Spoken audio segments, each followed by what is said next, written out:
Welcome to Coffee and Crime.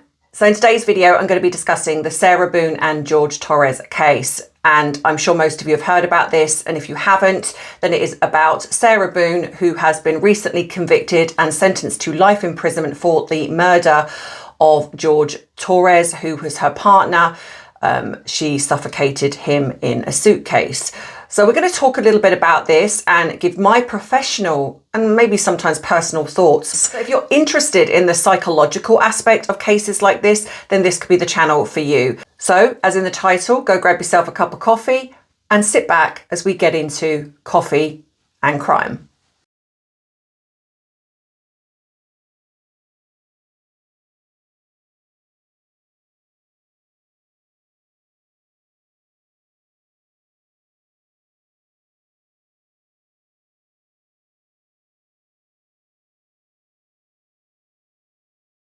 So this case, I mean, when I started doing this channel, I found it quite difficult actually. And given my background, trying to understand the psychology has always fascinated me, but it's one thing to watch this on TV, news, etc.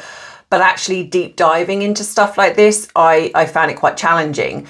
But this case has really struck me. So I did want to talk about this.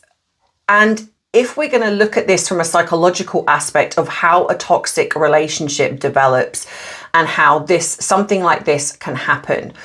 So I'm sure most of you know by now, if you're following this, that you know about the Sarah Boone case. So she was convicted recently and given life imprisonment of the murder of George Torres, who was her partner. And this happened in 2020, where he suffocated in a suitcase. Now, slight background on this is that apparently they were playing hide and seek. They thought it would be fun, or she thought it would be fun for him to get inside of a suitcase and then zip it up. And so apparently she left him there and he died of asphyxiation. Now, of course, we know there's more to this story as things have developed, because now she has been given life imprisonment. And what struck me was what she said in the court of how when she had her statement and she read out this long-winded statement, it really did strike me very bizarre given the things that she was talking about. And this is a classic example of how her words do not match what you would consider expected from a person that has apparently gone through the level of abuse that she's apparently gone through. Of Kintu Sukaroi. In my wisdom and with all of my repairs, then, now, and ongoing, God has been, and will always be my artisan. All of my gold is forgiveness. This has held me together, made me shine brighter, and overcome the damage caused by George Torres, the Torres family, the justice system, Orange County Corrections Department, social media, scoundrel detectives, infamy, defamation, ongoing constitutional rights violations, second-degree murder, forced into being pro se. Just as gold is very precious, forgiveness is invaluable. And when you forgive, you heal. And when you heal, you move forward. My goal begins with George Torres, and every time he slapped me, kicked, punched, spit on, raped, stabbed, choked, laughed at, pushed, pulled, dragged, whipped, tripped, stole from, lied, terrorized, threatened, humiliated, forced, degraded, made me cry. Every time he tried to end me, defeat, or destroy.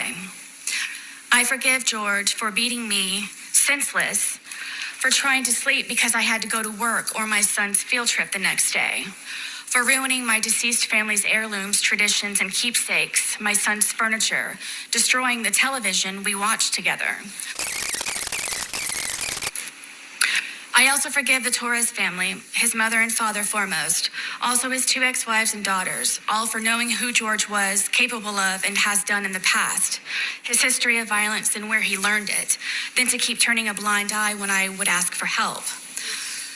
All of his siblings caring too late. I hope they all ask themselves while quiet and comfortable in bed at night the uneasy question, what could I have done to stop this from happening to both of them? And after all the times Sarah tried to, by asking for help from all of us and so many times. Another great contributor of my gold is social media, with its greed, insensitivity, deception, obvious exploitation, and advantageous gain from my criminal case as a whole, and for sentencing me by anticipation as a result of ignorance and hate, conjured and fabricated by the organized crime that is social media. So all of this apparently happened in 2020, February, where she was playing hide and seek with George Torres, and they apparently decided that he was to climb inside of a suitcase. She zips it up, and apparently they've been drinking, and she fell asleep and forgot about him. Now, that in itself is bizarre enough, but when you then add in video footage of her mocking him, he's saying he can't breathe, and she's saying, this is what you get for choking me, this is what you get for cheating on me, etc. And he says this multiple times, that he can't breathe, and she refuses to let him out. So not only that, she then chooses to then go upstairs, and she falls asleep, and of course comes down in the morning, and she cannot resuscitate him, calls 911, and of course he passed away.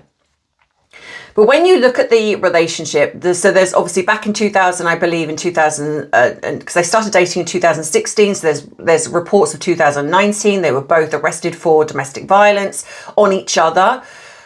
You start to see a pattern of a very, very toxic relationship. This is a very, very incompatible relationship and a toxic relationship. So were they both as bad as each other? Potentially, yes. I mean, I haven't seen any other evidence that dictates otherwise. So this means that she was just as bad as him.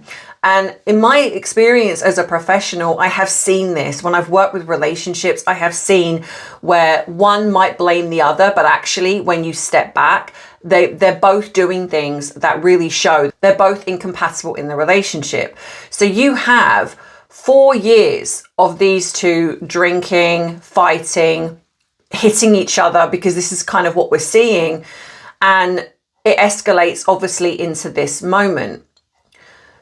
So when you see the court case, so she's given the option to create this statement. Now, apparently she's made this statement. It was pages long, and her lawyer told her that she had to edit this down. And he basically said, you know, this has got to be edited down, and he did it for her. You could tell that she wasn't particularly happy about that. So she read out the edited version. And then when she gets to go on the stand and give her version of events and give her statement, it is so deeply long-winded. Now, you would expect that this is her chance to say something. This is her chance to come across, this is in sentencing, to come across as if she's actually remorseful for anything that she's done. She isn't. She isn't remorseful in any way, shape or form. And what you see is this flipping in and out, and it's blame. I'm blaming the Torres family. I'm blaming George Torres. I am blaming the judicial system. I am blaming social media. I'm blaming my lawyer, the judge, etc., etc., etc. Blame, blame, blame. At no point does she take accountability for anything. Now, what you would expect with somebody that's remorseful or sorry, because she says the word sorry, but you can tell in a way by her behavior, she doesn't mean it. So she's saying things like, I forgive the justice system, I forgive the lawyers, I forgive social media, I forgive the Torres family, I forgive George Torres, I actually even forgive myself for staying in this toxic relationship and not getting out sooner. But at no point does she say, but I'm taking accountability for what I did. What I did was wrong and I shouldn't have done it. And the problem you have when you say, like, I forgive somebody, it's not just words. And it comes across as if, in her mind, as if she says, I'm saying the words, I forgive you, but she's not actually going to do any work to work through forgiveness. So this takes accountability. So for you to move to forgiveness, you have to also look at yourself and take accountability for your part in whatever has happened. It is not as simple as saying, well, I forgive you, because it's deeper than that. Otherwise, we'd all be saying, I forgive you, and then it would all be okay. So to move through something, to heal from something, you have to work through the actual forgiveness. The problem you have with someone like Sarah Boone is that she's just saying the words. and she's taken no accountability for anything that she's done. What she's basically saying is, if all of these things hadn't have happened, I wouldn't have done what I did. But she doesn't explain the fact that she was with him for 4 years. And there were clearly moments when she perhaps could have got out of the relationship, but she didn't, or he could have walked away from her and he didn't. So this just shows they were just entrenched in this very, very toxic relationship where and you see this happen a lot, where people are convinced they love somebody, but it's not love, not in the healthy sense. So they kind of got together and they're drinking and there's other things involved. And so they kind of met on this same level. So when she's sitting there talking and she's saying, you know, I forgive his family for not stepping in and not helping or not recognizing, and even brings his exes into this. You know, I forgive his exes for not knowing who he was and not helping me. But at the same time, you're somebody that stayed in a relationship for 4 years. And so if you're looking at the fact that perhaps this guy is a monster because she calls him a monster, then could it not be conceivable that these women were also dating this same monster and perhaps they were terrified? Because you're saying, you know, she's saying that she was terrified of this guy. So equally, they could have been terrified and perhaps didn't want to get involved. And, you know, because we've seen this a lot. We know, you know, from certain aspects when people go through some level of trauma, whether it's sexual abuse trauma, whatever it is, and that person then gets into another relationship, not everyone thinks to go and warn that other person, because they're so traumatized and so affected by what's happened to them that they just want to walk away from it. They just want to forget it. They don't want anything to do with it. And that's not their fault. It is just the way our brain works. When we have trauma, it changes our brain and we go into either fight, flight or freeze, and we sometimes just do not do what could be seen as the most practical thing to do, or the right thing to do, the moral thing to do. But she's sitting there saying, you know, I forgive them for not helping me. She could have said, you know what, I get, now I've gone through this, I understand perhaps why you didn't warn me or why you didn't say anything, because this was terrifying. But then what you notice with her is that once she gets past this, he did this, and she reels off all of these horrific things that he's allegedly done to her. Now, I'm not saying that he didn't do any of those things. I would say that I would be skeptical of some of the things that he did. And I would also say that maybe some of them she asked him to do, she wanted him to do, because like I say, you have a very, very toxic, bizarre sort of relationship of two sort of quite people that are not healthy, should I say. So a lot of the things that she says that he did, knowing what I know, I would say that some of them she's even asked him to do, because I have seen it and I know it, because there are some people that have fantasies, so they ask their partner to reenact those fantasies. I'm not saying with everything, I'm not saying it sometimes it didn't go too far, but it would say to me that for him to get inside of a suitcase, that their relationship was so bizarre that he didn't second guess that. He didn't second guess getting inside of a suitcase, which means that they are used to doing crazy things, the both of them. This is not somebody that this guy is the monster and she's this innocent person, and suddenly she said out of nowhere, we'll get inside of this suitcase because we're playing hide and seek, and he'd be like, well, that's not normal. She doesn't normally do stuff like that. You know, my radar's going off here. So that tells us that he's used to this craziness in the relationship. So he doesn't think anything of getting inside this suitcase. Now, of course, she states that she could see that he's wiggling 2 fingers, so she thought he would get out. He'd be able to get out of that. Now, if he was able to put those 2 fingers through, then there's every chance that he could have. But what I'm suspecting is she did the suitcase up. So she did it up so he couldn't get out. So there was no wiggle room for him to try and get out of that suitcase. And then you have the fact that he is saying, I can't breathe. And of course, she's mocking him. And I'm sure most of you have seen the footage. And I'm not putting that up here because I think that's horrific. So she's reeling all of this off and she's saying, well, he did this and he did that. And she's listing probably some of the most horrific things that could potentially have happened to somebody. And then she flips and then she says, but I still love him. I forgive myself for falling in love with a monster, and no matter how grotesque he may become, I still loved him, hoped, and forgave. I tried breaking the spell so he wouldn't be a monster anymore. I saw who he was inside. George made me then, now, and always love him for all of his cracks also. We made each other our own brilliant pieces of art from the cracks and repairs. Unfortunately, not all cracks can be. In all of my forgiveness, George is my greatest lesson and will forever be a part of me. I think of him every day and still speak to him when alone on the rec yard. I ask his forgiveness and that he looks for me at the gates of heaven so I can tell him how sorry I am, endlessly, and that I never stopped loving him. In all of it and still. When I first came to jail, I put my mat under my bed and cried all day and all night for months, only falling asleep from being so exhausted with grief. I wrote him letters. I wrote his family and his daughters, apologizing for asking for their forgiveness. But due to fear that my life or sons would be jeopardized, I did not send. I am sorry. I cannot begin to fathom any of their grief and sadness. Please forgive me. Almost everything reminds me of him, seeing my stab wound especially every day especially. It truly reminds me that all I really did live through. George haunts me. He is everywhere. I believe because I do still love him, think of him, and miss his laugh the most. In my heart, I know he is with me and understands that this tragedy was not intentional. I hope everyone can, his family foremost.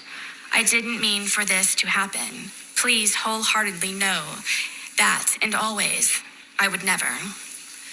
Forgive me, George. Forgive me, Torres family. Forgive me, Judge Cranick. To the entire planet, please forgive me. I graciously and humbly ask for consideration, for forgiveness to be extended instead of judgment, for reconciliation and restoration for all of us to move forward. My apology is profuse and ceaseless. Allow me please to brush off the muck, wipe the blood off of my face, and fix the cuts in my skin. I ask for understanding in what really happened and for how long. For second chances, repentance, and redemption, to advocate for all domestic violence survivors, to help them overcome, heal, and still hope, always, to make their voices heard, to confidently walk with all of their scars on the outside and the inside, to help them not ever become a casualty of domestic violence as so many others, to stop the abuse and maltreatment before it's too late. There is always hope, and you can survive. In my soft-spoken conclusion, I ask this: would I be the darling mother, celebrated woman of the year, if it were I who died? How many daughters, mothers, sisters, aunts, grandmothers, nieces, and friends have been because they did? I am a survivor. Learn to do good, seek justice, rebuke oppressors, defend the fatherless, plead for the widow. Isaiah 1:17, all-encompassing, protect the abused. She starts then almost like softening a little bit and saying how much she still cares about him and how much she loved him and she loves him still and she thinks about him, and you sort of see that this is, and it gives you an insight into their relationship. This is who they were. So they were 1 minute manic, crazy, toxic, and then there were probably other times when they were probably both very affectionate with each other. But it also shows you that some of the things that he did, potentially she knew about and she wanted to happen. It doesn't mean that that's not unhinged and there's something seriously wrong with that, because of course there is. But I think that she's obviously used some of the things that he did. Like one time she said he smashed her TV, but then there's video footage of him saying, "You want me to smash it?" And she's like, yeah, smash. But and he's like, "Well, you'll help me pick it all up afterwards." And she's like, "Yeah, sure." So this is what I mean. They are both toxic together. They both do crazy, unhinged things together. So this gives you an insight of this up and down, this almost bipolar sort of relationship. Of 1 minute it's manic, crazy, toxic, dysfunctional, scary, and then when things have calmed down, it's like, I love you, and we're meant to be together, and this is all wonderful, and we're going to spend the rest of our lives together. And this is what I mean about this toxic type of relationship. And you see that playing out in her statement. 1 minute she's up here, and she's saying, what he did to me and all reeling off. Because if he'd actually done all of those things, I can absolutely guarantee you that she would not be feeling the way she's feeling. There is no emotion whatsoever in, she's reading things out methodically. There's not a break in her voice. There's not a tremor, nothing. It's cold, it's detached. Now, yes, that can happen. But generally, when you're reeling off all of these things, you will have some memory recall. And for a start, the chances are you wouldn't remember everything, but you would have some break in your emotion because you would have your memory recall that has gone along with some of it, which is aligning with some of these things. Now, it's possible that your brain has blocked some things out, but if you're remembering enough to read off what he's done to you, you're going to have the memory that goes along with that. Now, if your memory is of you being in trauma, you being scared for your life, you're going to remember that, and it's going to reflect in how you come across. So the fact that she's coming across stone cold, no emotion whatsoever, you can forgive that for a few things, but not the list that she's reeling off. And then, like I say, and then she goes into how much she loves him and still thinks about him and, and writes to him or whatever it is. And like I say, that shows you how dysfunctional this relationship was. So this to me shows us, in my opinion, and this is just my opinion of what I have come to know in 20 plus years of working in the field of psychotherapy. I do know and understand body language, behavior, not just what's being said, but reading between the lines of what's not being said. I have these instincts that I can just tell what I think is potentially happening with something. And I think that these two being so toxic, so dysfunctional, got drunk, thought they'd play a game. He got inside the suitcase thinking nothing of it, laughing and joking. And initially it was fun. But then what happened is something flipped with her, and she was angry that he cheated on her. And I don't believe it was anything else. It was the fact that he cheated on her, because that's the one thing that she seems to reference a bit in the sense of, well, this is what it feels like for you cheating on me. That is what this is. He cheated on her, and that out of everything was what created her to feel angry. And so in that moment, she was getting payback for what he did. So do I think that she potentially wanted to definitely unalive him? I'm not sure. I'm not sure. Only she really knows that. But when you look at the behavior, I think she definitely wanted him to suffer. I think she was furious that he cheated on her, and that seems to be the catalyst. It's like, I want revenge and payback for you cheating on me. I definitely think this was initially a game, that she played this as a game, but she wanted him to suffer. So I think she did plan this to make him suffer, because at one point she hits him with a baseball bat while he's inside. So she definitely wanted him to suffer. Do I think that then she wanted to unalive him? Again, only she knows that. But it could go one of two ways. Either she did and she sat there and waited for this to play out, planning her excuse in her mind of, I can use the drink and I fell asleep. And, she could then start planning her excuse of how to get rid of him. Or she did fall asleep and thinking that she was just going to suffer, and then he'd wake up, that, she'd let him out in the morning and everything would be all fine. But either way, it doesn't matter. Either way, whether she wanted to or this was just a horrendous, horrific game that she's playing, it's still unhinged. It's still horrific. And I'm not saying that this guy was innocent. Of course, I don't believe that he was an innocent person. I think that he was just as toxic as her. But the thing is she didn't get the right to take his own life. And usually, in my experience, if someone is like how she's saying that she just had enough and she just snapped, you wouldn't get this methodical planning of and watching someone say, I can't breathe. This shows that she's planning this, and she's allowing it to go ahead. This is not, I've snapped in the moment, which we've seen in domestic violence cases where the woman or the man has snapped and reacted because they've just had enough. They've put up with it and put up with it and put up with it, and they've had enough. This is not that. This is two people who just led a very, very violent, abusive, toxic relationship. And I think that him cheating on her was the catalyst, not all the things that apparently he's supposed to have done to her, but the cheating on her. It's, how dare you cheat on me? How dare you think you can walk away from me? And so this is about her gaining control and having power back. And again, like I say, it's just my opinion. when you listen to her statement, it really does show how their relationship was. You know, 1 minute, like I say, it was manic, hysterical, toxic, violent, dysfunctional. And then the next minute it was, we love each other.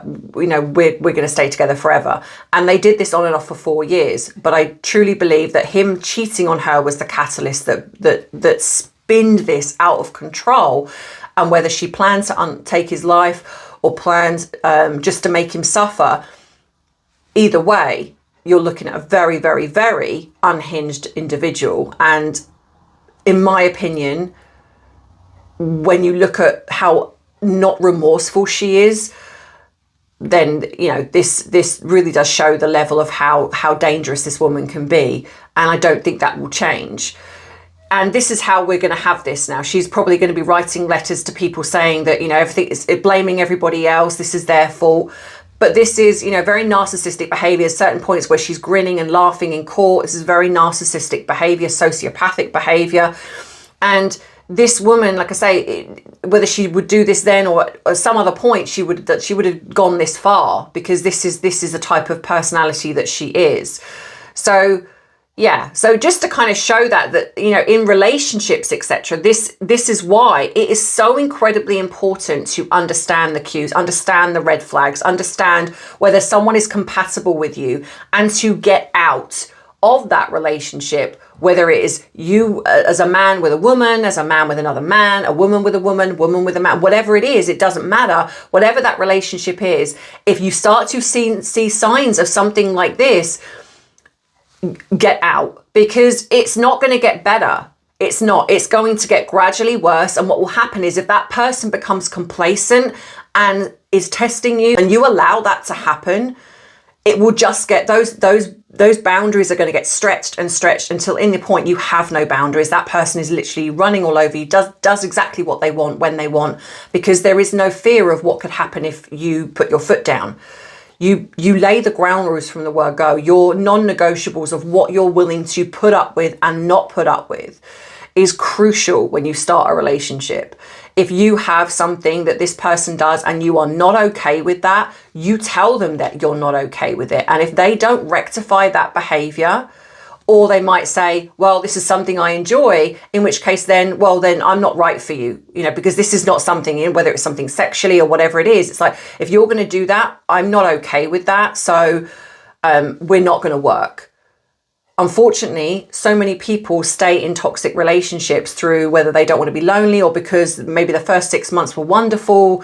But if you really strip it back, there will be signs. There are always signs of something, even if it's just a slight little thing, because what they tend to do is they will stretch your boundary just slightly, just to see how far they can go. And if you let them get away with that, it will get bigger and bigger and bigger. So yeah, so just to give you some thoughts and tips there. Don't forget, you can email me. The email address is going across the bottom here now. You can treat me to a coffee if you like, if you want to support the channel. But that being said, let me know who you want me to discuss in the comments. Have you enjoyed this? Is there something that else you would like to let me know? Who would you like me to look into in this kind of way? And let's hopefully get this channel growing. So as always, take care of yourself, stay safe, and I'll see you in the next video. Bye-bye.